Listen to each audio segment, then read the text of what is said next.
రాష్ట్రంలో విద్య, వైద్య రంగాలపై కాంగ్రెస్ ప్రభుత్వం ఫోకస్ చేసిందన్నారు మంత్రి దుద్దిల్ల శ్రీధర్ బాబు. పెద్దపల్లి జిల్లా మంతని మున్సిపాలిటీలో పలు అభివృద్ధి కార్యక్రమాలకు శ్రీకారం చుట్టారు. మంతని ప్రభుత్వ జూనియర్ కాలేజీ మైదానంలో సింథటిక్ టెన్నిస్ కోర్ట్, చిల్డ్రన్ పార్కులకు శంకుస్థాపన చేశారు. గర్ల్స్ స్కూల్లో డిజిటల్ క్లాసులు, లైబ్రరీని ప్రారంభించారు.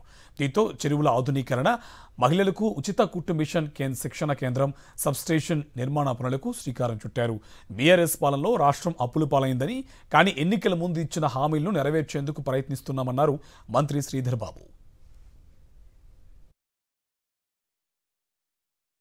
ప్రభుత్వం ఆలోచన చేస్తున్నది రెండు ప్రధానమైన అంశాలు, ఒకటి విద్య, ఇంకోటి వైద్యం.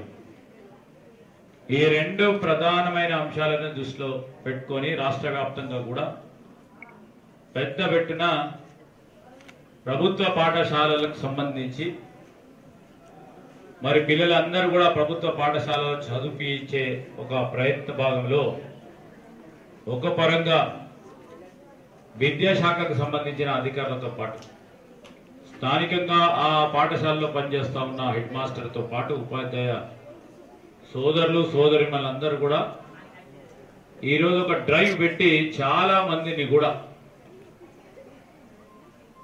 ప్రభుత్వ పాఠశాలలో చేర్పించే ఒక ప్రధానమైన కార్యక్రమాన్ని పెట్టుకొని విజయవంతంగా ముందుకు నడుస్తున్న ధర్మిల వారందరికీ కూడా హృదయపూర్వకంగా అభినందనలు తెలియజేస్తాను. మొదటగా